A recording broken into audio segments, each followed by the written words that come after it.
hello everyone. Welcome to Aifer Education. This is Tasmiya Rashid. So, we will cancel the exam in-depth question analysis and this is the third part. And before going to the in-depth analysis of the questions, let me tell you about the recent examination. നമ്മൾ examination കഴിഞ്ഞു, retest കഴിഞ്ഞു, നമ്മളതിൻ്റെ result wait ചെയ്തിരിക്കുകയാണ്. ഇന്നോ നാളെയോ എന്നുള്ള രീതിയിൽ നമ്മൾ വളരെ എക്സ്പെക്റ്റ് ചെയ്തിരിക്കുകയാണ് റിസൾട്ട്സ് എന്ന് പറയുന്നത്. സോ ഇനി നെക്സ്റ്റ് എക്സാമിലേക്ക്, കാരണം NTA ഒരു റീടെസ്റ്റ് നടന്നെങ്കിലും വളരെ വേഗം തന്നെ ആൻസർക്ക് റിലീസ് ചെയ്തിട്ടുണ്ടായിരുന്നു. അതേപോലെ തന്നെ റിസൾട്ടും വളരെ എക്സ്പെക്റ്റിംഗ് സൂൺ. സോ അതിനർത്ഥം എന്ന് പറയുന്നത് നെക്സ്റ്റ് എക്സാം ഡിസംബർ സെഷനിൽ എക്സാം എന്ന് പറയുന്നത് it will be on time. So അത് ലേറ്റ് ആവും. സോ നമുക്ക് കുറച്ചുകൂടി ടൈം കിട്ടും പഠിക്കാൻ എന്നുള്ളത് അതൊരിക്കലും വിചാരിക്കേണ്ട കാര്യമില്ല. കാരണം December session at the earliest തന്നെ അല്ലെങ്കിൽ ഓൺ ടൈം തന്നെ NTA would be conducting the examination.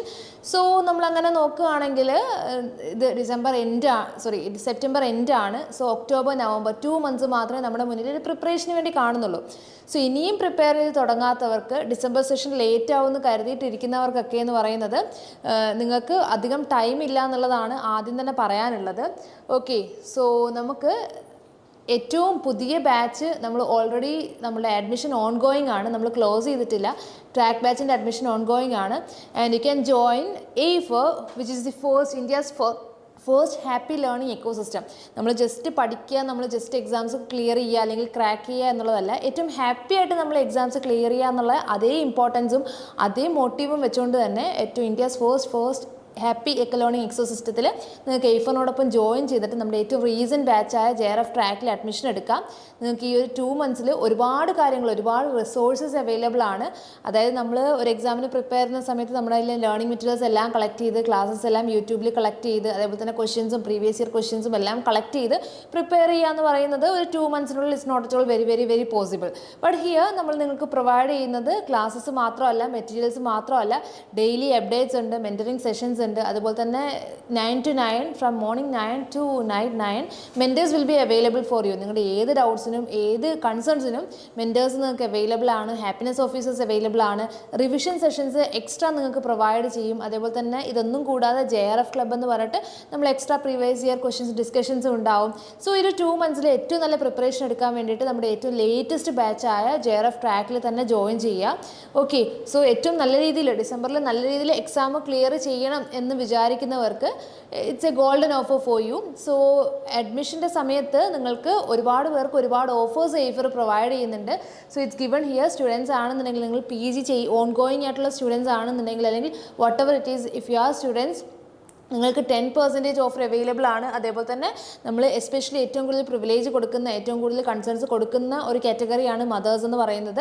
നമുക്ക് ഏറ്റവും കൂടുതൽ നെറ്റ് ഹോൾഡേഴ്സും JRF ഹോൾഡേഴ്സും വരുന്നത് ആ ഒരു കാറ്റഗറിയിൽ നിന്നാണ്. അതും ചെറിയ കുട്ടികളെ വെച്ചിട്ട് ഉള്ള മദേഴ്സാണ് നെറ്റ് ക്ലിയർ ചെയ്തിട്ടുള്ളത്. അതുകൊണ്ട് തന്നെ നിങ്ങൾക്ക് 20% ഓഫർ ഉണ്ട്. And you are getting special privilege here. നിങ്ങൾക്ക് എല്ലാ രീതിയിലുള്ള പ്രിവിലേജും കൺസേൺസും അറിയാവുന്ന മെൻറ്റേഴ്സ് തന്നെ നിങ്ങളെ ഗൈഡ് ചെയ്യുന്നുണ്ട്.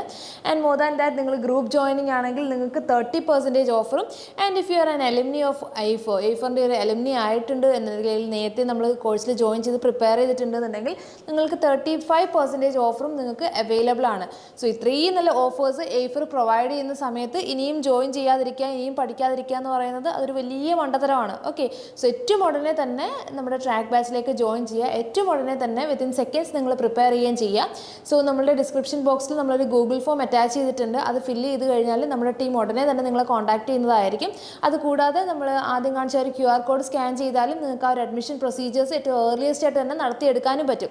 ഓക്കെ, സോ അതൊന്നും കൂടാതെ നമ്മൾ ഫ്രീ ആയിട്ട് മെറ്റീരിയൽസ് ആണെങ്കിലും ക്വസ്റ്റ്യൻസ് ആണെങ്കിലും ക്ലാസ്സസ് ആണെങ്കിലും പ്രൊവൈഡ് ചെയ്യുന്ന ഗൈഡൻസ് ഗ്രൂപ്പുകളുണ്ട്. സോ ആ ഒരു ഗൈഡൻസ് ഗ്രൂപ്പിൻ്റെ ലിങ്ക് പേപ്പർ 1ൻ്റെ ആണെങ്കിലും ഇംഗ്ലീഷിൻ്റെ ആണെങ്കിലും ലിങ്ക് ഞാൻ ഇവിടെ പ്രൊവൈഡ് ചെയ്തിട്ടുണ്ട്. സോ എത്രയും പെട്ടെന്ന് ജോയിൻ ചെയ്യുക. Aiferുമായിട്ട് ബന്ധപ്പെട്ട് എല്ലാ രീതിയിലുള്ള ക്ലാസ്സസും എല്ലാ രീതിയിലുള്ള മെറ്റീരിയൽസും Aiferൻ്റെ എല്ലാ റിസോഴ്സസും, ഫ്രീ ആയിട്ട് കൊടുക്കുന്ന എല്ലാ റിസോഴ്സസും ആക്സസ് ചെയ്യാൻ വേണ്ടിയിട്ട് നിങ്ങൾക്ക് ഈ ഒരു വാട്സപ്പ് ഗ്രൂപ്പിൽ ജോയിൻ ചെയ്യാവുന്നതാണ്. സോ കമ്മിങ് ബാക്ക്, നമ്മൾ അഡ്മിഷൻ്റെ കാര്യം എക്സാംസിൻ്റെ കാര്യമൊക്കെ പറഞ്ഞു. ഇനി നമ്മൾ പോകുന്നത് നമ്മുടെ ക്വസ്റ്റ്യൻസിലേക്കാണ്. നമ്മൾ കഴിഞ്ഞ 2 സെഷൻസ് ആയിട്ട് ഒരു 10 to 20 ക്വസ്റ്റ്യൻസ് നമ്മൾ ഡിസ്കസ് ചെയ്തിട്ടുണ്ടായിരുന്നു. Now we are moving forward with yet another set of questions. അടുത്ത സെറ്റ് ഓഫ് ക്വസ്റ്റ്യൻസ് ആണ് നമ്മൾ പ്രിപ്പയർ ചെയ്യുന്നത്. And coming to the first question, who among the following observed that nothing can please many and please low, but just representations of general nature. ഒരു കോട്ടാണ് ഇവിടെ കൊടുത്തിട്ടുള്ളത്. So ആ ഒരു coat ആര് പറഞ്ഞതാണെന്നാണ് ചോദിച്ചിരിക്കുന്നത്. Some critics are given here. കുറച്ച് ക്രിട്ടിക്സിന് ഇവിടെ കൊടുത്തിട്ടുണ്ട്. സോ അതിൽ നിന്ന് തന്നെ നമുക്കതൊരു ഒരു ക്രിട്ടിക്കൽ കോട്ടാണെന്നുള്ളത് നമുക്ക് മനസ്സിലാക്കാൻ പറ്റും. And you can see the quote is nothing can please many and please long, but just representations of general nature. So സ്വാഭാവികമായിട്ടും അത് എന്തിനെ കുറിച്ചായിരിക്കും പറയുന്നത്? ലിറ്ററേച്ചറിനെ കുറിച്ചായിരിക്കും പറയുന്നത്. Literature can please many. ഒരുപാട് നാളത്തേക്ക് ഒരുപാട് പേരെ പ്ലീസ് ചെയ്യുക എന്നുള്ളത് it's not at all very possible thing. And he says that option C we can analyze it as a he. So he says that but just representations of general nature. So universal truths അല്ലെങ്കിൽ general principles represent ചെയ്താൽ what we see in the society അല്ലെങ്കിൽ what is the universal truth അത് represent ചെയ്താൽ മാത്രമേ it has some kind of immortal ആയിട്ട് നിൽക്കാൻ പറ്റുള്ളൂ. അല്ലെങ്കിൽ it can't please long, it can't please many എന്നുള്ളതാണ് ഇവിടെ പറഞ്ഞിരിക്കുന്നത്. And the options given here are Philip Sidney, Samuel Johnson, S.T. Coleridge and William Wordsworth. So 4 ക്രിട്ടിക്സിൻ്റെ പേര് കൊടുത്തിട്ടുണ്ട്. And you can see the right answer is Samuel Johnson. Okay, Samuel Johnson ആണ് ഈ ഒരു particular quote പറഞ്ഞിട്ടുള്ളത്. And it's given in the preface to Shakespeare preface to Shakespeare എന്നുള്ള Samuel ജോൺസന്റെ ഏറ്റവും famous വർക്കിലാണ് ഈ ഒരു കോട്ട് പറഞ്ഞിരിക്കുന്നത്. ഞാൻ നേരത്തെ പറഞ്ഞതുപോലെ തന്നെ സെയിം മീനിങ് ആണ്. അതായത് ലിറ്ററേച്ചറിന് ഒരുപാട് ആൾക്കാരെ പ്ലീസ് ചെയ്യലെന്നുള്ളത് അതൊരു പോസിബിൾ ടാസ്ക് അല്ല. But he says that if it represents general principles or universal truths it's a very possible thing. അങ്ങനെ ജനറൽ പ്രിൻസിപ്പിൾസോ അല്ലെങ്കിൽ യൂണിവേഴ്സൽ ട്രൂത്ത്സോ പോർട്രേ ചെയ്യുകയാണെങ്കിൽ അതൊരു പോസിബിൾ തിങ് ആണെന്നുള്ളതാണ് ഡോക്ടർ സാമുവൽ ജോൺസൺ ഈ ഒരു കോട്ടിലൂടെ ഉദ്ദേശിക്കുന്നത്. And more than that just understand that നിങ്ങൾ എപ്പോഴും പ്രിപ്പയർ ചെയ്യുന്ന സമയത്ത് അത് വളരെ ഇമ്പോർട്ടൻറ്റ് കാര്യമാണ്. നമ്മൾ കോഡ്സ് മാത്രം ആര് പറഞ്ഞു എന്നുള്ളത് മാത്രമല്ല ഇൻ വിച്ച് ടെക്സ്റ്റ് എന്നുള്ളത് ഒരു ഇമ്പോർട്ടൻ്റ് ആണ്. So it's given in Preface to Shakespeare published in 1755. Okay, so that's about this question. And now coming to the next one.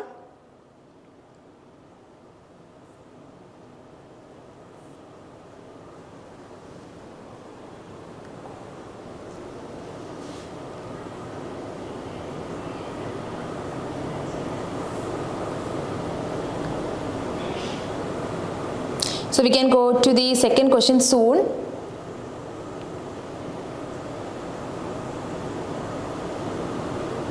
First ക്വസ്റ്റ്യനിൽ നമ്മൾ പറഞ്ഞതുപോലെ ഒരു കോട്ടായിരുന്നു.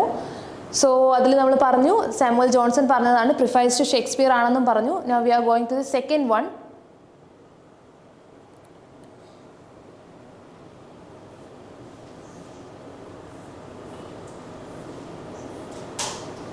Okay, now going to the second question, and here the particular subtitle is given there. ഒരു subtitle കൊടുത്തിട്ടുണ്ട്. എപ്പോഴും നെറ്റിനെ prepare ചെയ്യുന്നവരോട് പറയാറുണ്ട് titles and sub titles important ആണ്. ചില കേസസിൽ ഫസ്റ്റ് ടൈറ്റിൽ ഉണ്ടാവും.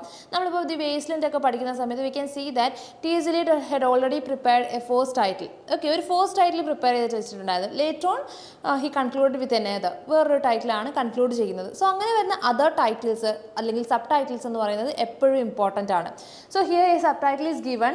So the subtitle given is the two nations എന്നുള്ളതാണ് subtitle കൊടുത്തിരിക്കുന്നത്. കുറച്ച് വർക്ക്സ് ഇവിടെ കൊടുത്തിട്ടുണ്ട്. Charles Dickens a tale of two cities, Benjamin Disraeli's Sybil, Anthony Trollope's the Warden and Robert Louis Stevenson's Treasure Island. ഈ എല്ലാ വർക്ക്സും നമുക്ക് നോക്കിക്കഴിഞ്ഞാൽ രണ്ട് സിറ്റീസ് അല്ലെങ്കിൽ രണ്ട് ഡിഫറെൻറ്റ് ജോഗ്രഫിക്കൽ ലൊക്കേഷൻസിൻ്റെ ഒരു അനാലിസിസ് അല്ലെങ്കിൽ ഒരു പ്ലോട്ട് കാണാൻ പറ്റും. So actually the question is very confusing. നമുക്ക് ആ ഒരു ക്വസ്റ്റ്യൻ ഡയറക്റ്റ്ലി അറിയില്ല എന്നുണ്ടെങ്കിൽ അത് കുറച്ച് കൺഫ്യൂസിങ് ആണ് അല്ലേ. സോ ചാൾസ് ഡിക്കൻസിൻ്റെ ടെയിൽ ഓഫ് ടു സിറ്റീസിലാണെങ്കിലും we can see two cities there. ആ ടേമിൽ തന്നെ ടു സിറ്റീസ് ഉണ്ട്. ബെഞ്ചമിൻ ഡിസ്രൈൽസ് സിബിൽ ആണെങ്കിലും അതിൽ രണ്ട് സിറ്റീസ് പെർട്ടിക്കുലർലി പറയുന്നില്ലെങ്കിൽ പോലും സിംബോളിക്കായിട്ട് he differentiates between two things. രണ്ട് ക്ലാസ് സ്ട്രക്ചേഴ്സ് തമ്മിലൊരു ഡിഫറൻസിയേഷൻ കൊണ്ടുവരുന്നുണ്ട്. ആന്റണി ട്രൊലോപ്പിൻ്റെ ദി വാർഡൻ ആണെങ്കിലും റോബർട്ട് ലൂയിസ് R.L. സ്റ്റീവൻസിൻ്റെ ട്രഷർ ഐലൻഡിലാണെങ്കിലും നമുക്ക് ഈ ഒരു ഡിസ്റ്റിങ്ഷൻ കാണാൻ പറ്റും. Okay, so here the correct answer is actually Benjamin Disraeli's Sybil. Benjamin ഡിസ്രൈലിൻ്റെ സിബിൽ എന്നുള്ള വർക്കിലാണ് ആക്ച്വലി ഈ ഒരു സബ് ടൈറ്റിൽ വരുന്നത്. Published in 1845. ഓക്കെ 1845 പബ്ലിഷ് ചെയ്ത വർക്കാണ് ബെഞ്ചമിൻ ഡിസ്രൈൽസ് സിബിൽ എന്ന് പറയുന്നത്. സോ ആ ഒരു വർക്ക് നോക്കുന്ന സമയത്ത് ബെഞ്ചമിൻ ഡിസ്രൈലിലെ ടൈം നോക്കുന്ന സമയത്ത് it was during the Victorian age. Victorian age ആണ്. വിക്ടോറിയൻ ഏജിൻ്റെ ഏറ്റവും വലിയ പ്രത്യേകതയാണ് ആ ഒരു റാപ്പിഡ് ഇൻഡസ്ട്രിയലൈസേഷൻ എന്ന് പറയുന്നത്. Cities getting developed and developed, science and technologies getting developed, അല്ലെങ്കിൽ ഇൻഡസ്ട്രിയലൈസേഷൻ അതിൻ്റെ പീക്കിലേക്ക് പോയിക്കൊണ്ടിരിക്കുന്ന ടൈമാണ്. സോ ഇൻഡസ്ട്രിയലൈസേഷൻ്റെ പീക്കിലേക്ക് പോകുന്ന സമയത്ത് what happens is that there is a vast difference between the lower class as well as the upper class. ആ ഒരു ലോവർ ക്ലാസ്സും അപ്പർ ക്ലാസ്സും തമ്മിലുള്ള ഡിസ്റ്റിങ്ഷൻ അല്ലെങ്കിൽ ആ ഒരു ഡിഫറൻസ് വളരെ അധികം ഇങ്ങനെ വന്നു തുടങ്ങുന്നൊരു ടൈമാണ് ആ ഒരു റാപ്പിഡ് ഇൻഡസ്ട്രിയലൈസേഷൻ്റെ അല്ലെങ്കിൽ വിക്ടോറിയൻ ഏജിൻ്റെ ടൈം എന്ന് പറയുന്നത്. സോ ബെഞ്ചമിൻ ഡിസ്രൈലി ഫീൽസ് ദാറ്റ് ഇങ്ങനെ ഈ രീതിയിൽ ആ ഒരു പുവറും റിച്ചും തമ്മിൽ വലിയൊരു ഡിസ്റ്റിങ്ഷൻ വരുന്ന സമയത്ത് ഹി ബിലീവ് ദാറ്റ് ഈ രീതിയിൽ ഒരു ടു നേഷൻസ് ആയിട്ട് ഇംഗ്ലണ്ട് ഡെവലപ്പ് ചെയ്ത് അല്ലെങ്കിൽ ഇംഗ്ലണ്ട് ഡിവൈഡ് ചെയ്ത് പോകുമോ എന്നുള്ള പേടി ബെഞ്ചമിൻ ഡിസ്രൈലിക്ക് ഉണ്ടായിരുന്നു. So he wrote CIBIL based on that. CIBIL എന്ന് പറയുന്നത് അതിൽ പ്രൊട്ടഗണിസ്റ്റ് ക്യാരക്ടറാണ്. സോ സിബിൽ അതിലൊരു പുവർ വുമനാണ്, ഒരു ചാർട്ടിസ്റ്റ് ലീഡറിൻ്റെ ഡോട്ടറാണ് സിബിൽ എന്നുള്ള character. So CIBIL is in love with Charles. അവിടുത്തെ ഒരു അപ്പർ ക്ലാസ് ഫാമിലിയിൽ, അരിസ്റ്റോക്രാറ്റിക് ഫാമിലിയിലെ ഒരു ക്യാരക്ടറാണ്, സണ്ണാണ് ചാൾസ് എന്ന് പറയുന്നത്. സോ ഈ ചാൾസും രണ്ട് സെക്ഷൻസിനെയാണ് സൊസൈറ്റിയിൽ രണ്ട് സ്ട്രക്ചറിൽ വരുന്ന അല്ലെങ്കിൽ രണ്ട് ക്ലാസ് സ്ട്രക്ചറിൽ വരുന്ന രണ്ട് സെക്ഷൻസിൽ വരുന്ന രണ്ട് ആൾക്കാരെയാണ്, രണ്ട് മെമ്പേഴ്സ് ഓഫ് ദി സൊസൈറ്റിയാണ് ബെഞ്ചമിൻ ഡിസ്രൈലി ഇതിലൂടെ ഉദ്ദേശിക്കുന്നത്. സോ പിന്നീട് വരുന്ന ആ ഒരു ഈ പറഞ്ഞ പോലെ കോൺഫ്ലിക്ട്സും ആ ഒരു ബുദ്ധിമുട്ടുകളും അഡ്വേഴ്സിറ്റീസും ഒക്കെയാണ് Benjamin Disraeli focuses on the novel Sybil. Okay, so as a name suggest Sybil is the central character of the story. സിബിലാണ് ഇതിലെ സെൻട്രൽ ക്യാരക്ടർ എന്ന് പറയുന്നത്. Sybil as well as Charles 1845 publish ചെയ്ത നോവലാണ്. സോ ഞാൻ നേരത്തെ പറഞ്ഞതുപോലെ ആ ഒരു poor and rich class distinction വരുന്ന സമയത്ത് ഇംഗ്ലണ്ട് രണ്ട് നേഷനായി പോകുമെന്നുള്ള ആ ഒരു ഡൗട്ടിൽ, രണ്ട് ഡിഫറെൻറ്റ് നേഷനായിട്ട് ഡിവൈഡ് ചെയ്ത് പോകുമോ എന്നുള്ള അത്രയും റാപ്പിഡ് ഇൻഡസ്ട്രിയലൈസേഷനാണ് നടക്കുന്നത്, മോഡേണൈസേഷനാണ് നടക്കുന്നത്. സോ ആ ഒരു ഫിയറിൽ ബെഞ്ചമിൻ ഡിസ്രൈലി പ്രസൻറ്റ് ചെയ്ത് അല്ലെങ്കിൽ പ്രൊഡ്യൂസ് ചെയ്ത നോവലാണ് Sybil or the two nations എന്ന് പറയുന്നത്. So once again two nations is a subtitle of the novel Sibyl, written in 1845 by Benjamin Disraeli. Okay, so that's about the second one. Now we are moving to the third question. Okay, നമുക്ക് വളരെ easy ആയിട്ട് തോന്നുന്ന ഒരു question ആണ്. നമ്മൾ second പേപ്പറിൽ ഇങ്ങനെ ഒരു ക്വസ്റ്റ്യൻ വരുമോ എന്നുള്ളതും ഇറ്റ്സ് ആക്ച്വലി നമ്മൾ ആ ഒരു എക്സാം എഴുതിയ സമയത്ത് it was a kind of doubt. കാരണം കൂടുതൽ നമ്മൾ ഈ കൈൻഡ് ഓഫ് ക്വസ്റ്റ്യൻസ്, ഡേറ്റ്സ്, അങ്ങനെയൊക്കെ ഡേയ്സ് ഒക്കെ നമ്മൾ നോക്കുന്നത് യൂഷ്വലി നമ്മൾ ഫസ്റ്റ് പേപ്പറിലാണ്. But still you need to go through these things. കാരണം നമ്മൾ ഇന്ത്യൻ ഇംഗ്ലീഷ് ലിറ്ററേച്ചറിൽ നമ്മൾ ആ ഒരു ലാംഗ്വേജിൻ്റെ ഇവാലുവേഷൻ പഠിക്കുന്നുണ്ട്, അതേപോലെ തന്നെ ലിംഗ്വിസ്റ്റിക്സ് എന്നുള്ള ആ ഒരു യൂണിറ്റിൽ നമ്മൾ പഠിക്കുന്നുണ്ട്. സോ ഓൾ ദീസ് തിങ്സിൽ നമ്മൾ എപ്പോഴും നോക്കേണ്ട കാര്യം ഇങ്ങനത്തെ ചില ഡേറ്റ്സും ഇങ്ങനത്തെ ചില ഇയേഴ്സും പോളിസീസും ഇമ്പോർട്ടൻ്റ് ആണ്. സോ നിങ്ങൾ ഇന്ത്യൻ ലിറ്ററേച്ചർ അല്ലെങ്കിൽ evolution of English in India എന്നുള്ളത് യൂണിറ്റ് പഠിക്കുന്ന സമയത്ത് you need to go through all the important dates, all the important committees, their recommendations, their policies and their leaders and all those things. അങ്ങനെയുള്ള ചേഞ്ചസും കാര്യങ്ങളൊക്കെ എപ്പോഴും important ആയിട്ട് not ചെയ്യേണ്ട ഒരു കാര്യമാണ്. Now here the question is which day is celebrated as International Mother Language Day? അല്ലെങ്കിൽ നമ്മുടെ മദർ ടങ് ഡേ, നമ്മുടെ നേറ്റീവ് ലാംഗ്വേജ് അല്ലെങ്കിൽ നമ്മുടെ മദർ ലാംഗ്വേജ് ഡേ ഏതാണെന്നാണ് ക്വസ്റ്റ്യൻ എന്ന് പറയുന്നത്. ആക്ച്വലി 1999 യുനെസ്കോ ആണ് ഇങ്ങനൊരു ഇൻ്റർനാഷണൽ മദർ ലാംഗ്വേജ് ഡേ എന്നുള്ളൊരു ഡേ സെലിബ്രേറ്റ് ചെയ്യാൻ വേണ്ടിയിട്ട് ഇൻട്രൊഡ്യൂസ് ചെയ്യുന്നത്. ഓക്കെ, കാരണം എന്ന് വെച്ച് കഴിഞ്ഞാൽ ആ ഒരു കൾച്ചറൽ ഡൈവേഴ്സിറ്റീസ് യൂണിഫൈ ചെയ്യുക, അതുപോലെ തന്നെ നമ്മുടെ മദർ ലാംഗ്വേജ് അല്ലെങ്കിൽ നമ്മുടെ മദർ ടങ് പ്രൊമോട്ട് ചെയ്യുക. കാരണം മറ്റ് കൊളോണിയലിസവും മറ്റു കാര്യങ്ങളും അല്ലെങ്കിൽ ഒരു ഗ്ലോബൽ വില്ലേജ് എന്നുള്ളൊരു കോൺസെപ്റ്റിലേക്ക് വന്നു കഴിഞ്ഞപ്പോഴത്തേക്ക്, ഇംഗ്ലീഷ് ഒരു ഗ്ലോബൽ ലാംഗ്വേജ് എന്നുള്ള ആ ഒരു കാര്യത്തിലേക്ക് മാറിക്കഴിഞ്ഞപ്പോഴത്തേക്ക് മദർ ടങ്ങിന് ആ ഒരു അക്സെപ്റ്റൻസ് കുറവ് പോലെ തോന്നിയ ആ ഒരു ടൈമിൽ അങ്ങനെ ഒരുപാട് ഡിസ്റ്റിങ്ഷൻസും ഒരുപാട് ഒരുപാട് റെവല്യൂഷൻസും ഒക്കെ നടന്നിട്ടുണ്ടായിരുന്നു ലാംഗ്വേജിൽ. ആ ഒരു ടൈമിലാണ് in 1999 UNESCO initiated a new day to celebrate International Mother Language Day. So the various options given here are February 21st and September 14th and September 21 and March 8th, and the right answer is February 21. February 21 ആണ് international mother language day എന്ന് പറയുന്നത്. It celebrated every year, എല്ലാ ഇയറിലും internationally celebrate ചെയ്യുന്ന day ആണ് international mother language day എന്ന് പറയുന്നത്. Only to promote the cultural diversities, ആ ഒരു കൾച്ചറൽ ഡൈവേഴ്സിറ്റീസിനെ യൂണിഫൈ ചെയ്യുക. അതുപോലെ തന്നെ നമ്മുടെ നേറ്റീവ് ലാംഗ്വേജസിന്, ഇപ്പോൾ for example when we are അല്ലെങ്കിൽ ഇംഗ്ലീഷ് ഒരു ഗ്ലോബൽ ലാംഗ്വേജ് ആയിട്ട് മാറുന്ന സമയത്ത് അവർ ഓൺ മദർ ടങ്സ് അല്ലെങ്കിൽ നമ്മുടെ ഹിന്ദി ആണെങ്കിലും മലയാളം ആണെങ്കിലും it is less recognised in the modern ഇറ. മോഡേൺ ഇറയിൽ ഒരു ലെസ് റെക്കഗ്നിഷൻ, അതുപോലെ തന്നെ അതിലുള്ള ആ ഒരു പിന്നീടുള്ള ഡെവലപ്മെൻറ്റ്, ഇതിലൊക്കെ എന്ന് പറയുന്നത് വളരെ ലീനിയറാണ്, അല്ലെങ്കിൽ വളരെ ചെറുതാണ്. ആ ഒരു പ്രശ്നങ്ങളൊക്കെ, ആ ഒരു ഡിഫിക്കൽട്ടീസും ആ ഒരു പ്രോബ്ലംസും ഒക്കെ ഓവർകം ചെയ്യാൻ വേണ്ടിയിട്ടാണ് UNESCO started celebrating this kind of A day. Okay, so the correct answer is February 21. February 21 ആണ് നമ്മൾ ഇൻ്റർനാഷണൽ മദർ ലാംഗ്വേജ് ഡേ ആയിട്ട് നമ്മൾ സെലിബ്രേറ്റ് ചെയ്യുന്നത്. ഇത് സെലിബ്രേറ്റഡ് എവറി ഇയർ, എല്ലാ ഇയറിലും സെലിബ്രേറ്റ് ചെയ്യാറുണ്ട്. ഓക്കെ, സോ അതും ഇങ്ങനെയുള്ള ഡേയ്സ് ഒക്കെ എപ്പോഴും നോക്കി വെക്കുക എന്നുള്ളതാണ്. Now coming to the fourth question, which is a match the following. Match the following എപ്പോഴും ഇമ്പോർട്ടൻ്റ് ആണ്. മാച്ച് ദി ഫോളോയിങ് പഠിക്കുന്ന സമയത്ത് നിങ്ങൾ എപ്പോഴും ശ്രദ്ധിക്കേണ്ട കാര്യം, എപ്പോഴും നെറ്റിൽ ക്വസ്റ്റ്യൻസ് ചോദിക്കാറുള്ളത് അസേർഷൻ റീസണിങ് ഇമ്പോർട്ടൻ്റ് ആണ്, സ്റ്റേറ്റ്മെൻറ്റ് ടൈപ്പ് ക്വസ്റ്റ്യൻസ് ഇമ്പോർട്ടൻ്റ് ആണ്, മാച്ച് ദി ഫോളോയിങ് ഇമ്പോർട്ടൻ്റ് ആണ്. So match the following prepare ചെയ്യുന്ന സമയത്ത് ഇത് one thing you need to notice is that the first one is about the years as well as the publication of particular works. ചില works publish ചെയ്യുന്നത്, and regarding ഇപ്പോൾ ചില കേസസിലൊക്കെ പോയട്രിയുടെ ചില codes കൊടുത്തിട്ട് റൈറ്റേഴ്സിനെ, പോയറ്റ്സിനെ ചോദിക്കാറുണ്ട്. സോ ഇമ്പോർട്ടൻറ്റ് പോംസിൻ്റെ ലൈൻസ് എല്ലാം just നിങ്ങൾക്ക് എല്ലാം ഒന്നും വായിച്ച് പഠിക്കാനുള്ള ടൈം നമുക്ക് അവൈലബിൾ അല്ല. പക്ഷെ എന്നാലും ജസ്റ്റ് ലൈൻസ് ഒക്കെ ഫെമിലിയർ ആയിട്ട് വെക്കുക. ഇമ്പോർട്ടൻറ്റ് ടെക്സ്റ്റുകൾ, കാനണിക്കൽ വർക്ക്സ് ഒക്കെ ജസ്റ്റ് ആ ഒരു പോംസ് ഒക്കെ തന്നെ വായിച്ച് നോക്കുക, അതിൻ്റെ പോയറ്റ്സിനെ ഓർത്തിരിക്കുക. And in some cases romantic പോയട്രിയിലൊക്കെ ഓഡ്സ് ഒരുപാട് പേര് ആ ടൈമിൽ ഓഡ്സ് എന്നുള്ളൊരു വളരെ റെക്കഗ്നൈസ്ഡ് ജോണർ ആയിരുന്നു. സോ ഒരുപാട് പേര് ഒരുപാട് ഓഡ്സ് എഴുതിയിട്ടുണ്ട്. ആ ഒരു ഓഡ്സ് ഒക്കെ കറക്റ്റായിട്ട് പഠിച്ചു വെക്കുക, എപ്പോഴും ചോദിക്കാറുണ്ട്. Okay, and the next thing from literary theory and criticism എന്ന് പറയുന്നത് ഈ പറഞ്ഞതുപോലെ ടേംസ് ആണ്, ടേംസ് ആൻഡ് കോൺസെപ്റ്റ്സ് ആണ്. അതിൻ്റെ ആ ഒരു പ്രൊപ്പൗണ്ടേഴ്സ് ആണ് എപ്പോഴും മാച്ച് ദി ഫോളോയിങ്ങിൽ LCT എന്ന് വരാറുള്ളത്, ഇയർ ഓഫ് പബ്ലിക്കേഷൻ, ബുക്സ് അല്ലെങ്കിൽ വേരിയസ് കോഡ്സ് ആൻഡ് റൈറ്റേഴ്സ്. ഇത് കൂടാതെ അല്ലെങ്കിൽ വേരിയസ് ടെക്സ്റ്റ് ആൻഡ് കൾച്ചറൽ സ്റ്റഡീസിൽ നിന്നൊക്കെ എപ്പോഴും ജേർണൽസോ അല്ലെങ്കിൽ ടെക്സ്റ്റുകളോ വിത്ത് ദെയർ ഓതേഴ്സ്, അങ്ങനെയും മാച്ച് ദി ഫോളോയിങ് ചോദിക്കാറുണ്ട്. എനി ഹൗ ഇവിടെ ചോദിച്ചിരിക്കുന്ന term or concepts with invented or coined by ആ ഒരു പ്രൊപ്പൗണ്ടേഴ്സിനെയാണ് ചോദിച്ചിരിക്കുന്നത്, ഫൗണ്ടേഴ്സിനെയാണ് ചോദിച്ചിരിക്കുന്നത്. And the options or the concepts given here are, third space ഉണ്ട്, വേൾഡ് ലിറ്ററേച്ചർ. വേൾഡ് ലിറ്ററേച്ചർ എന്ന് പറയുന്ന ഒരു ഫ്രഞ്ച് ടേമാണ്. It means world literature. World literature എന്നാണ് അതിൻ്റെ ഒരു നമ്മൾ ഇംഗ്ലീഷിലേക്ക് ട്രാൻസ്ലേറ്റ് ചെയ്യുമ്പോൾ it is world literature. Okay, it's world literature. So ഇന്നിപ്പോൾ September 30 ആണ്. As you all know, today is the world translation day. So അങ്ങനെയുള്ള ഡേയ്സ് ഒക്കെ തന്നെയും നോക്കി നോക്കാം. നമുക്ക് ലിംഗ്വിസ്റ്റിക്സിലൊക്കെ ഇൻ കേസ് അങ്ങനെ ഒരു ക്വസ്റ്റ്യൻ വന്നാലും we can use it. Anyhow, third space world literature, post impressionism and simulacra. These are the terms given here, and the critics given here are Jean Baudrillard, Goethe, Homi Bhabha and Roger Fry. 4 options ആണ് കൊടുത്തിരിക്കുന്നത്. And we can start with the first one, third space. Third space എന്ന് പറയുന്നത് നമുക്കറിയാം, it's a post colonial term. ഒരു post colonial term ആണ് third space എന്ന് പറയുന്നത്, അല്ലേ? ഒരു പോസ്റ്റ് കൊളോണിയൽ ടേം ആണ്. എന്താ തേർഡ് സ്പേസ് എന്ന് പറഞ്ഞു കഴിഞ്ഞാൽ, നമ്മൾ ഒരു കൊളോണിയലിസം നടക്കുന്ന സമയത്ത് പുതിയ കൈൻഡ് ഓഫ് കൾച്ചേഴ്സ് അവിടെ കൊണ്ടുവന്ന് ഇനീഷ്യേറ്റ് ചെയ്യുകയും വി ഷുഡ് ബി കണ്ടീഷൻ വിത്ത്, ഇപ്പം ഇന്ത്യയിലേക്ക് കൊളോണൈസേഴ്സ് വന്ന സമയത്ത് അവരുടേതായ കുറേ കൾച്ചേഴ്സ് ഇവിടെ ഇൻട്രൊഡ്യൂസ് ചെയ്തു. സോ ഇവിടെ ഇൻട്രൊഡ്യൂസ് ചെയ്യുന്ന സമയത്ത് we have existing cultures, we have already existing rituals, myths etcetera. നമുക്ക് നമ്മുടേതായ ഒരു കൾച്ചറും മിത്തും റിലീജിയസ് പ്രാക്ടീസും എവറിത്തിങ് ഈസ് ഹിയർ. പക്ഷേ പുതിയൊരു കാര്യം ഇൻട്രൊഡ്യൂസ് ചെയ്യുന്ന സമയത്ത് we can get adapted to that in to that very easily. നമുക്ക് അതിലേക്ക് പെട്ടെന്ന് അഡാപ്റ്റ് ചെയ്യാൻ it's not at very possible. But still നമുക്ക് ഇതിൽ നിൽക്കാനും പറ്റില്ല. ഇതിൽ നിന്ന് നമുക്ക് മാറി അതിലേക്ക് മാറേണ്ടി വരും. പക്ഷേ കംപ്ലീറ്റ്ലി നമുക്ക് അതുമായിട്ട് ഓക്കെ ആവാനും പറ്റില്ല. അങ്ങനെ ആവുന്ന സമയത്ത് there is an in between space.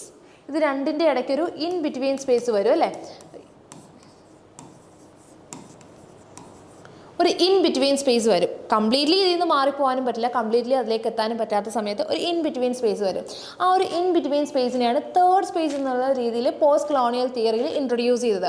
So ഇതിൽ നോക്കിക്കഴിഞ്ഞാൽ നിങ്ങൾക്ക് കാണാൻ പറ്റും, പോസ്റ്റ് കൊളോണിയൽ തിയറിയായിട്ട് പോസ്റ്റ് കൊളോണിയലിസമായിട്ട് ബന്ധപ്പെട്ട് കിടക്കുന്ന ഒരൊറ്റ ക്രിട്ടിക്കിനെ ഇവിടെ കൊടുത്തിട്ടുള്ളൂ, that is Homi Bhabha. Okay, so third space, the term or the concept third space was introduced by Homi Bhabha. So A എന്ന് പറയുന്നത് it comes with 3. Okay, now coming to the next one, that is world literature or world literature. World literature നമുക്ക് പറയുമ്പോൾ നമുക്കറിയാം, നമ്മൾ classics in world literature നമ്മൾ പഠിക്കാറുണ്ട്. ഒരു complete അല്ലെങ്കിൽ പല ഏരിയാസിൽ നിന്നുള്ള അല്ലെങ്കിൽ പല ലാംഗ്വേജസിൽ നിന്നുള്ള ആ ഒരു ലിറ്ററേച്ചേഴ്സ് നമ്മൾ ഫെമിലിയർ ആവുക, അല്ലെങ്കിൽ അത് നമുക്ക് ഓക്കെ ആവുക എന്നുള്ളതാണ് ഒരു വേൾഡ് ലിറ്ററേച്ചർ എന്നുള്ള ടേം കൊണ്ട് ഉദ്ദേശിക്കുന്നത്. And term was introduced by, ആ ഒരു പേര് പറഞ്ഞപ്പോൾ തന്നെ അതൊരു ഫ്രഞ്ച് ടേമാണെന്ന് പറഞ്ഞു. സോ ആ ഒരു വേർഡ് ഇൻട്രൊഡ്യൂസ് ചെയ്തത് ആക്ച്വലി ഇറ്റ് വാസ് ഗത്തെ. ഗദയാണ്, വോൾഫ്ഗാങ് ഗദയാണ് ആ ഒരു വേൾഡ് ലിറ്ററേച്ചർ. ഈ പറഞ്ഞതുപോലെ നമ്മൾ ഈ കാര്യങ്ങൾക്ക് വേണ്ടി മാത്രമാണ് എന്താണ്, കാരണം ഈ ഒരു കോൺസെപ്റ്റ് ഇൻട്രൊഡ്യൂസ് ചെയ്തത് തന്നെ the growing availability of text from various places അല്ലെങ്കിൽ വേരിയസ് നേഷൻസിൽ നിന്ന് ആ ഒരു ഗ്രോയിങ് അവൈലബിലിറ്റി ഒക്കെ ആക്കാൻ വേണ്ടിയിട്ട് മാത്രം കൊണ്ടുവന്നിട്ടുള്ളൊരു ഒരു ടേം ആൻഡ് കോൺസെപ്റ്റ് ആണ്. So anyhow the term was introduced by Goethe. Now coming to the third one, that is post-impressionism. എന്താ പോസ്റ്റ് എന്ന് പറയുമ്പോൾ നമുക്കറിയാം ആഫ്റ്റർ ആണ്. സോ ആഫ്റ്റർ ഇംപ്രഷനിസം എന്നുള്ളതാണ്. സോ നമ്മളറിയാം ഏത് മൂവ്മെൻറ്റ്സ് ആണെങ്കിലും ഒരു ടൈം അല്ലെങ്കിൽ ഏതൊരു പീരീഡ് ആണെങ്കിലും തൊട്ട് മുന്നേ ഉള്ളതിനൊരു റിയാക്ഷൻ ആയിട്ട് അല്ലെങ്കിൽ എഗെയിൻസ്റ്റ് ആയിട്ട് വരാറാണ് ഉള്ളത്. സോ പോസ്റ്റ് ഇംപ്രഷനിസവും ഇൻ ദി സെയിം വേ. ഇപ്പോൾ പോസ്റ്റ് മോഡേണിസത്തിൻ്റെ കുറേ ഡിഫക്ട്സ് അല്ലെങ്കിൽ കുറേ ഫ്ലോസ് ഓവർകം ചെയ്ത് അതിന് എഗെയിൻസ്റ്റ് ആയിട്ട് വന്നിട്ടുള്ളതാണെങ്കിൽ സെയിം വേ ഇംപ്രഷനിസം പോർട്രേ ചെയ്തിട്ടുണ്ടായിരുന്ന കുറേ കാര്യങ്ങൾ അതിനെ ഒന്ന് ഒരു ഓക്കെ ആക്കാൻ വേണ്ടിയിട്ട് ആ ഒരു അതിനൊരു റിയാക്ഷൻ അല്ലെങ്കിൽ എഗെയിൻസ്റ്റ് ആയിട്ട് വന്നിട്ടുള്ളൊരു കോൺസെപ്റ്റാണ് പോസ്റ്റ് ഇംപ്രഷനിസം എന്ന് പറയുന്നത്. സോ പോസ്റ്റ് ഇംപ്രഷനിസത്തിലേക്ക് വന്ന സമയത്ത് you can see various artist behind that. ഇംപ്രഷനിസവും ഒരു ആർട്ടിസ്റ്റിക്കൽ മൂവ്മെൻറ്റ് ആയിരുന്നു. Later on it gets into literature and likewise post impressionism was also an artistic movement and later on it gets into literature. So post ഇംപ്രഷനിസത്തിൽ including the famous painter Van Gogh ഒക്കെ include ചെയ്യുന്ന ഒരു വലിയ category of ആർട്ടിസ്റ്റിൻ്റെ ഒരു ഗ്രൂപ്പായിരുന്നു ഈ ഒരു post impressionism എന്ന് പറയുന്നത്. ദേ യൂസ്ഡ് സോളിഡ് കളേഴ്സ്, വളരെ സ്ട്രോങ് ആയിട്ടുള്ള വളരെ സോളിഡ് കളേഴ്സ് യൂസ് ചെയ്തിട്ടാണ് അവരെന്ത് ചെയ്തത്, അവർ റീഡേഴ്സിലേക്ക് അല്ലെങ്കിൽ അവർ ഓഡിയൻസിലേക്ക് എത്തിച്ചത് what they have to represent. Okay, so post impressionism അതിൻ്റെ ആ ഒരു ടേം കോയിൻ ചെയ്ത് ആ ഒരു കോൺസെപ്റ്റ് ഇൻട്രൊഡ്യൂസ് ചെയ്തത് ഇറ്റ് വാസ് റോജർ ഫ്രൈ ആണ് പോസ്റ്റ് ഇംപ്രഷനിസം എന്നുള്ള ഒരു ടേം ഇൻട്രൊഡ്യൂസ് ചെയ്യുന്നത്. Okay, he introduce the term post impressionism. Actually actually ആ ഒരു പോസ്റ്റ് ഇംപ്രഷൻസ് ഉള്ള ടേം ലണ്ടനിലെ മ്യൂസിയത്തിലൊരു എക്സിബിഷൻ നടന്ന സമയത്ത് അതുമായിട്ട് ബന്ധപ്പെട്ട ഒരു സ്പീച്ചിലാണ് റോജർ ഫ്രൈ അങ്ങനെ ഒരു ടേം ആ ഒരു കോൺസെപ്റ്റ് ഇൻട്രൊഡ്യൂസ് ചെയ്യുന്നത്. Okay, anyhow just against impressionism. Now coming to the last word, and നമ്മൾ എപ്പോഴും പഠിക്കുന്ന സമയത്ത് പഠിക്കുന്ന രണ്ട് വേർഡ്സ് ആണ് സിമിൽക്ര ആൻഡ് സിമുലേഷൻ. എപ്പോഴും പഠിക്കുന്ന സമയത്ത് പഠിക്കുന്ന രണ്ട് ടേംസ് ആണ് സിമിൽക്ര ആൻഡ് സിമുലേഷൻ എന്ന് പറയുന്നത്. സോ ആ ഒരു ഫിലോസോഫിക്കൽ കോൺസെപ്റ്റ് ഇൻട്രൊഡ്യൂസ് ചെയ്തത് ഇറ്റ് വാസ് ജീൻ ബോഡ്ലാഡ്. അത് നമുക്ക് എന്താണെന്ന് പറയാം. ബിഫോർ ദാറ്റ് ജീൻ ബോഡ്ലാഡ് ആണ് ആ ഒരു ടേം അല്ലെങ്കിൽ ആ ഒരു കോൺസെപ്റ്റ് ഫിലോസഫിക്കൽ ട്രീറ്റീസിലാണ് ആ ഒരു കോൺസെപ്റ്റ് ഇൻട്രൊഡ്യൂസ് ചെയ്യുന്നത്. Okay, and Jean Baudrillard 1981 same title simulacra and simulation എന്നുള്ള same title he introduce the concept simulacra and simulation. So what you mean by simulacra and simulation എന്ന് ചോദിച്ചു കഴിഞ്ഞാൽ simulacra is actually the representation of what is not there. ഒരിക്കലും അതിൻ്റെ original ഇല്ലാത്ത, നമുക്കറിയാം Plato പറഞ്ഞതുപോലെ everything is a representation or the imitation. ഒറിജിനലിൻ്റെ ഇമിറ്റേഷനാണ് എല്ലാം. സോ ആർട്ട് എന്ന് പറയുമ്പോൾ വീണ്ടും അതിൻ്റെ ഇമിറ്റേഷനാണ്. വൺസ് നമ്മളിപ്പോൾ എന്താ പറയുക, നമ്മളിപ്പോൾ ഒരു ചെയർ എന്നുള്ള ഐഡിയ, എൻ്റെ മനസ്സിലായ ഒരു ചെയർ എന്നുള്ള ഐഡിയ എന്നുള്ളതാണ് റിയാലിറ്റി. ഞാനതിനെ ഒബ്ജക്റ്റായിട്ട് മാറ്റുന്ന സമയത്ത് it's once removed from reality, ഒരു ഇമിറ്റേഷനായി. പിന്നെ ഞാൻ ആ ചെയറിനെ കുറിച്ചൊരു പോയിട്രി എഴുതുന്ന സമയത്ത് ട്വൈസ് റിമൂവ്ഡ് ഫ്രം റിയാലിറ്റി, വീണ്ടും അതിനെ ഞാൻ ഇമിറ്റേറ്റ് ചെയ്യുകയാണ്. സോ ഇവിടെ സെയിം തിങ് ഇമിറ്റേഷൻ തന്നെയാണ്. പക്ഷേ സിമുൽക്ര എന്ന് പറയുന്നത് is the imitation of what is not there. Original ഇനി വരാൻ യാതൊരു ചാൻസസും ഇല്ലാത്ത ഒരു കാര്യത്തിൻ്റെ ഇമിറ്റേഷനെയാണ് സിമിൽക്ര എന്ന് പറയുന്നത്. Okay, it's the imitation of what at all is that had no original and no longer had original. ഒരിക്കലും ഒറിജിനൽ ഇല്ലാത്ത അല്ലെങ്കിൽ ഇനി വരാൻ യാതൊരു ചാൻസും ഇല്ലാത്ത ഒരു കാര്യത്തിൻ്റെ ഇമിറ്റേഷനാണ് simulacra. Then what about simulation? Simulation നമുക്ക് കുറച്ചും കൂടി ഈസിയാണ്. ഓക്കെ, സോ സിമുലേഷൻ എന്ന് പറയുമ്പോൾ ഉള്ള കാര്യത്തിൻ്റെ ഒരു ഇമിറ്റേഷനാണ് സിമുലേഷൻ എന്നുള്ളത് കൊണ്ട് ഉദ്ദേശിച്ചിരിക്കുന്നത്. ഒരു റിയൽ വേൾഡ് അല്ലെങ്കിൽ ഒരു റിയൽ സിസ്റ്റത്തിൻ്റെ റിയൽ വേൾഡ് ഒബ്ജക്റ്റിൻ്റെ ഇമിറ്റേഷനാണ് what we see now. It is simulation. And simulacra is much more depth in meaning. Okay, so നമ്മൾ 4 ടേംസ് 4 കോൺസെപ്റ്റ്സ് പറഞ്ഞു. Third space it's a post colonial term goes with Homi Bhabha. Welt literature or world literature goes with Goethe. Post impressionism goes with Roger Fry and simulacra goes with Jean Baudrillard. Now coming to the next question. So which among the following is not a type of meaning? Type of meaning in a poem as defined by Aifer Richards in Practical Criticism. വളരെ easy question ആണ്. നമ്മൾ 4 kinds of meaning എന്തായാലും new criticism പഠിക്കുന്ന സമയത്ത് പഠിക്കും. അല്ലേ? ഇവിടെ practical criticism എന്നുള്ള ടെക്സ്റ്റ് തന്നെ കൊടുത്തിട്ടുണ്ട്. ടെക്സ്റ്റിലാണ് പറഞ്ഞിരിക്കുന്നത് തന്നെ കൊടുത്തിട്ടുണ്ട്. As you all know it's published in 1929. New ക്രിറ്റിസിസത്തിൻ്റെ ഏറ്റവും സെമിനൽ വർക്കാണ് practical criticism by I A Richards എന്ന് പറയുന്നത്. അതിൽ ഒരു പോയത്തിന് 4 ടൈപ്സ് ഓഫ് മീനിങ് ഉണ്ട് എന്നാണ് ഐയർ റിച്ചാർഡ്സ് പറയുന്നത്. ആ 4 ടൈപ്സ് ഓഫ് മീനിങ്ങിൽ ഇല്ലാത്തത് ഏതാണ് ഇവിടെ കൊടുത്തിരിക്കുന്നതെന്നാണ് ക്വസ്റ്റ്യൻ എന്ന് പറയുന്നത്. So what are the 4 kinds of meaning as proposed by I A Richards? ഏതൊക്കെയാണ് 4 kinds ഓഫ് മീനിങ് എന്ന് പറയുന്നത്? ഒന്നെന്ന് പറയുന്നത് സെൻസ് ആണ്. Second one feeling. Third one tone. And fourth one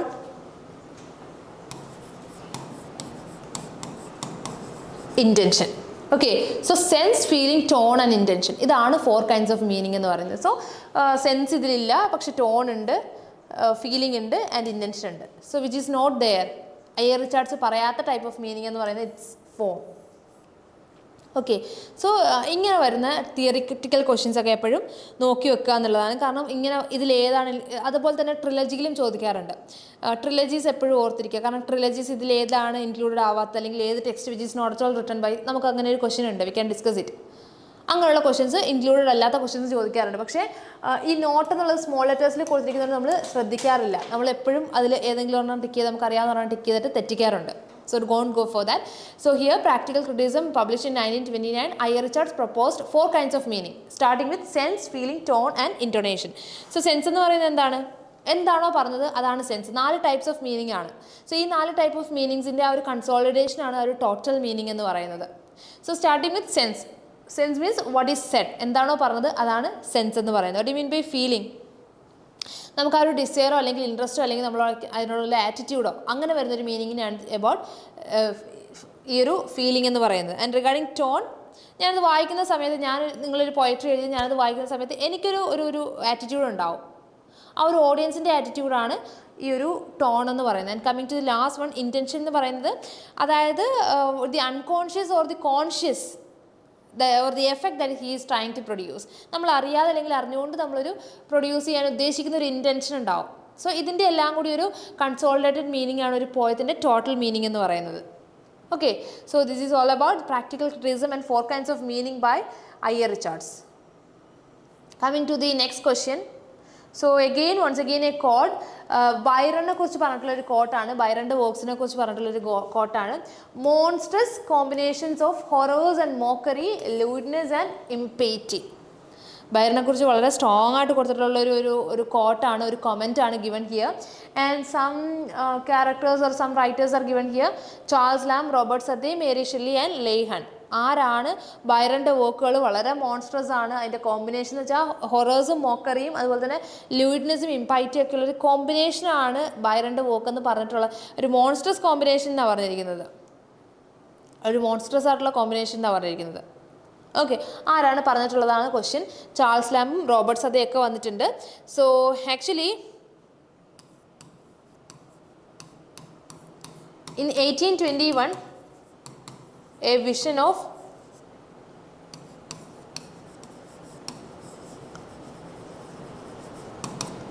ജഡ്ജ്മെൻറ്റിലാണ് ഇങ്ങനൊരു കോട്ട് അല്ലെങ്കിൽ ഇങ്ങനൊരു കമൻറ്റ് വന്നിരിക്കുന്നത്. So now you can assume ആറ് വോക്കാന്നുള്ളത് അസ്യൂം ചെയ്യാം. 1821 വിഷൻ ഓഫ് ജഡ്ജ്മെൻറ്റ് എന്ന് പറയുന്നത് it was the work of Robert Southey. Robert സദ്ദേയുടെ വർക്കാണ് എ വിഷൻ ഓഫ് ജഡ്ജ്മെൻറ്റ് എന്ന് പറയുന്നത്.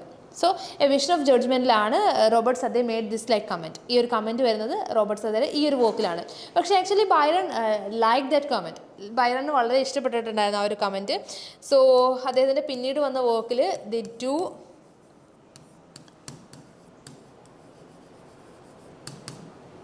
ഈ ഒരു കമൻറ്റ് ബൈറണിന് വളരെയധികം ഇഷ്ടപ്പെട്ടത് കൊണ്ട് തന്നെ പിന്നീട് ടു ഫസാരി എന്നുള്ള ബൈറണിൻ്റെ വർക്കിൽ ഹി റെഫർ ടു ദാറ്റ്.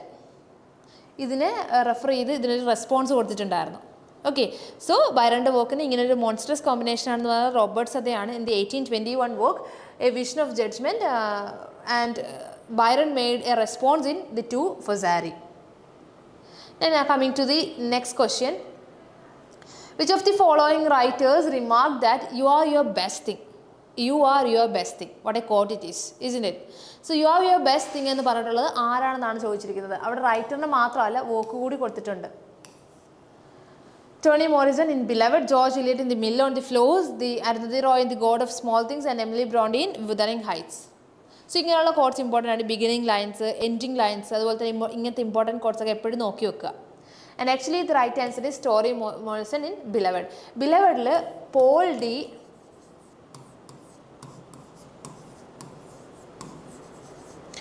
സെയ്ത്ത് ഒരു ആഫ്രിക്കൻ അമേരിക്കൻ റൈറ്ററാണ് ടോണി മോറിസൺ എന്ന് പറയുന്നത്. സോ ടോണി മോറിസൺ ബിലവഡിൽ പോൾ ഡി സെയ്ത്ത് ഭയങ്കര സ്ട്രഗിൾസ് ഒക്കെ ഫേസ് ചെയ്ത് ഒട്ടും ഓവർകം ചെയ്യാൻ പറ്റില്ല എന്ന് വിചാരിച്ച കാര്യങ്ങളൊക്കെ ഓവർകം ചെയ്ത് വരുന്ന സമയത്ത് പോൾ ഡി സെയ്ത്തിനോട് പറയുന്ന ആ ഒരു കൊമൻ്റാണ് you are your best thing എന്ന് പറയുന്നത്. And he makes kind of appreciation towards സെയ്ത്തിനൊരു വലിയ അപ്രീസിയേഷനാണ് പോൾ ഡി കൊടുക്കുന്നത്. So this comment or this quote comes from Toni Morrison's Beloved. Toni മോറിസൻ്റെ ഏറ്റവും ഇമ്പോർട്ടൻറ്റ് വർക്കാണ് ബിലവഡ് അല്ലെങ്കിൽ ദി ബ്ലൂസ്റ്റ് ഐ എന്നൊക്കെ പറയുന്നത്. അതിലെ കോഡ്സ് അതിലെ ക്യാരക്ടേഴ്സ് ഒക്കെ എപ്പോഴും നോക്കിയിരിക്കുക. Now coming to the last question. Which of the following is not written by Chinua Achebe? ഞാൻ നേരത്തെയും പറഞ്ഞിട്ടുണ്ട്, ചില ട്രിലജീസ് ചില വർക്ക്സ് നമുക്ക് കൺഫ്യൂസിങ് ആയിട്ടുള്ള രീതിയിൽ ചോദിക്കും, നോട്ട് റിട്ടൺ ബൈ ചോദിക്കും. ഈ നോട്ട് നമ്മൾ ശ്രദ്ധിക്കില്ല. അതുകൊണ്ട് തന്നെ which is the following is not written by Chinua Achebe, and the questions given here are, or the options given here are, arrow of odd ഉണ്ട്, no longer at ease ഉണ്ട്, and image of Africa ഉണ്ട്, and weep not child. Compare ചെയ്യുന്ന സമയത്ത് all are from African literature. Even though നമുക്ക് Chinua അച്ചീബിയുടെ എല്ലാ വർക്ക്സും അറിയില്ലെങ്കിലും എല്ലാ വർക്ക്സും നമ്മൾ ആഫ്രിക്കൻ ലിറ്ററേച്ചറിൽ പഠിച്ചതാണെന്ന് നമുക്ക് പെട്ടെന്ന് തോന്നും. ഇതിൽ ചിനുവ അച്ചീബി എഴുതാത്ത വർക്കാണ് we need to know. So analysing each of the work. So you know that Arrow of God എന്ന് പറയുന്നത് 1964 ചിനുവ അച്ചീബി പബ്ലിഷ് ചെയ്ത നോവലാണ് ആരോ ഓഫ് ഗോഡ് എന്ന് പറയുന്നത്. ഓക്കെ, സോ അത് നമുക്കറിയാം ചിനുവ അച്ചീബി എഴുതിയ വർക്കാണെന്ന് അറിയാം. ആഫ്രിക്കൻ ട്രിലജിയിൽ ആ ഒരു ചിനുവ അച്ചീബിയുടെ ട്രിലജിയിൽ വളരെ ഇമ്പോർട്ടൻ്റ് ആയിട്ടുള്ള വർക്കാണ് Arrow of God. Coming to the next one, no longer at ease. That's a 1960 novel by Chinua Achebe itself. Chinua Achebe തന്നെ 1960 നോവലാണ് നോ ലോങ്ങർ അറ്റ് ഈസ് എന്ന് പറയുന്നത്.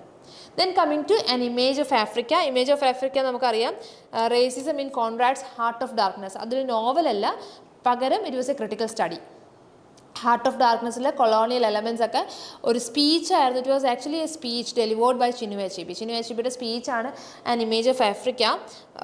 An image of Africa racism in Conrad's heart എന്ന് പറയുന്നത്. അതാണ് heart of darkness. അതാണ് അതിൻ്റെ complete title എന്ന് പറയുന്നത്.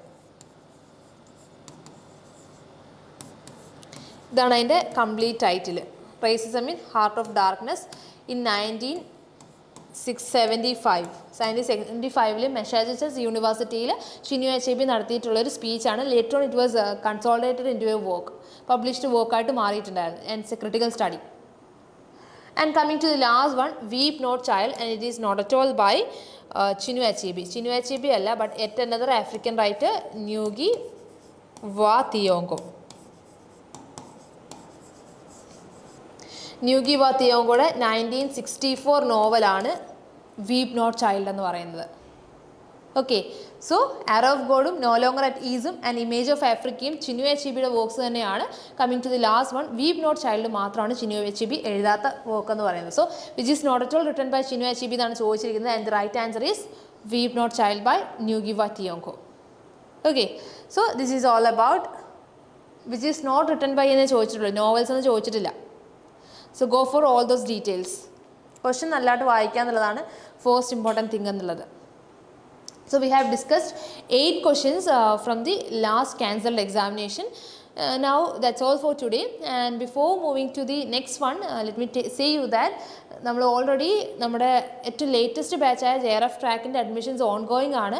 സോ ഞാൻ നേരത്തെ പറഞ്ഞതുപോലെ തന്നെ എക്സാംസ് ഏറ്റവും ഉടനെ തന്നെ അല്ലെങ്കിൽ ഏർലിയസ്റ്റ് തന്നെ ഓൺ ടൈമിൽ തന്നെ December exam would be there. So ഇനി നമുക്കൊരു 2 months മാത്രമേ പ്രിപ്പറേഷൻ ഉള്ളൂ. ആ 2 months ഏറ്റവും നല്ല പ്രിപ്പറേഷൻ എടുക്കണം. കംപ്ലീറ്റ് സിലബസും ലൈവ് ക്ലാസ്സസോട് കൂടിയിട്ട് കംപ്ലീറ്റ് കവറേജ് ഓഫ് മെറ്റീരിയൽസ്, അതുപോലെ തന്നെ ഇത് കൂടാതെ റിവിഷൻസ്, സ്റ്റഡി പ്ലാൻ, കൺസേൺസും ഡൗട്ട്സും ഒക്കെ ക്ലിയർ ചെയ്യാൻ വേണ്ടിയിട്ട് പേഴ്സണലൈസ്ഡ് മെൻറ്റേഴ്സ്, ഇതെല്ലാം അവൈലബിൾ ആയിട്ട് നമ്മുടെ ഏറ്റവും ലേറ്റസ്റ്റ് ആയിട്ടുള്ള JRF ട്രാക്ക് ബാച്ച് ഓൺഗോയിങ് ആണ്. And join Aifer, which is India's first happy learning ecosystem. Okay, so നമ്മൾ വെറുതെ നമ്മൾ കുറേ കാര്യങ്ങൾ പഠിപ്പിച്ച് നമ്മളെ ടെൻഷനാക്കി, ആങ്സൈറ്റി ആക്കി, സ്ട്രെസ്ഡ് ആക്കി അയ്യോ എന്നുള്ള രീതിയിലല്ല. ഇന്ത്യസ് ഫസ്റ്റ് ഹാപ്പി ലേണിംഗ് ഇക്കോസിസ്റ്റമാണ്. And we are learning here in a very happy way. So ഏറ്റവും ഉടനെ തന്നെ നമ്മുടെ എല്ലാ ഫീച്ചേഴ്സും കിട്ടാൻ വേണ്ടിയിട്ട് ഏറ്റവും ഉടനെ തന്നെ നമ്മുടെ ലേറ്റസ്റ്റ് ബാച്ചിലേക്ക് ജോയിൻ ചെയ്യുക. സോ നിങ്ങൾക്ക് ഈ ഒരു QR കോഡ് സ്കാൻ ചെയ്ത് കഴിഞ്ഞാൽ you can go for the procedures of the admission, as well as നിങ്ങൾക്ക് ഡിസ്ക്രിപ്ഷൻ ബോക്സിൽ ഒരു ഗൂഗിൾ ഫോമും അവൈലബിൾ ആണ്. അത് ഫില്ല് ചെയ്താലും our team will be contacting you. So you can choose what would be more convenient for you. ഏത് option ആണെങ്കിലും join the batch soon എന്നുള്ളതാണ്. സോ ഒരുപാട് ഓഫേഴ്സ് നമ്മൾ അവൈലബിൾ ആക്കിയിട്ടുണ്ട്. സ്റ്റുഡൻസിന് പ്രത്യേക ഓഫേഴ്സ് ഉണ്ട്. 10% ഓഫർ ഉണ്ട്. In case you are A mother you will get 20% offer. അതുപോലെ തന്നെ ഗ്രൂപ്പ് ജോയിനിങ്ങിന് 30%, അലുമിനി ആണെങ്കിൽ 35% ഓഫേഴ്സ് അവൈലബിൾ ആണ്. സോ ഏതെങ്കിലും ഒരു കാറ്റഗറിയിൽ വരുന്നവർക്കാണെങ്കിൽ നിങ്ങൾക്ക് ഈ ഒരു ഓഫേഴ്സൊക്കെ അവൈലബിൾ ആയിട്ട് കിട്ടും. സോ ഏറ്റവും പെട്ടെന്ന് തന്നെ നമ്മുടെ ബാച്ചിൽ ജോയിൻ ചെയ്യുക. ഇത് കൂടാതെ നിങ്ങൾക്ക് ഫ്രീ ആയിട്ട് മെറ്റീരിയൽസും ഫ്രീ ആയിട്ട് ക്ലാസ്സസും അതുപോലെ തന്നെ ഫ്രീ ആയിട്ട് ക്വസ്റ്റ്യൻസും ഒക്കെ വേണമെന്നുണ്ടെങ്കിൽ you can join our guidance group also. So guidance ഗ്രൂപ്പിൻ്റെ രണ്ടിൻ്റെയും, അതായത് പേപ്പർ 1-ൻ്റെയും ഇംഗ്ലീഷിൻ്റെയും QR കോഡ് ഇവിടെ അവൈലബിൾ ആണ്. സോ നിങ്ങൾക്ക് അതിൽ ഫ്രീ ആയിട്ട് മെറ്റീരിയൽസും അപ്ഡേറ്റ് അല്ലെങ്കിൽ ഫ്രീ ആയിട്ട് വരുന്ന ക്ലാസ്സസും മാരത്തോൺസും ഒക്കെ തന്നെയും അവൈലബിൾ ആയിട്ട് കിട്ടും. So scan it and join our WhatsApp group soon. So that's all for today. So നമുക്ക് ഇനി ഒരു നെക്സ്റ്റ് സെഷനിൽ കാണാം. ഇതേപോലുള്ള സെഷൻസ് കിട്ടാൻ വേണ്ടിയിട്ട്, ഇതേപോലുള്ള ഇൻഫർമേഷൻസിൽ ഏറ്റവും അപ്ഡേറ്റഡ് ആയിട്ട് ഇരിക്കാൻ വേണ്ടിയിട്ട് നമ്മുടെ ചാനൽ, ഐഫർ എഡ്യൂക്കേഷൻ്റെ ചാനൽ ഏറ്റവും ഉടനെ തന്നെ സബ്സ്ക്രൈബ് ചെയ്യുക, ലൈക്ക് ചെയ്യുക. അതേപോലെ തന്നെ നിങ്ങളുടെ ഫ്രണ്ട്സുമായിട്ടും കൊളീഗ്സുമായിട്ടും നെറ്റ് ആസ്പിറൻസുമായിട്ടും ഒക്കെ തന്നെ ഷെയർ ചെയ്യുകയും ചെയ്യാം. So see you in the next session. Thank U.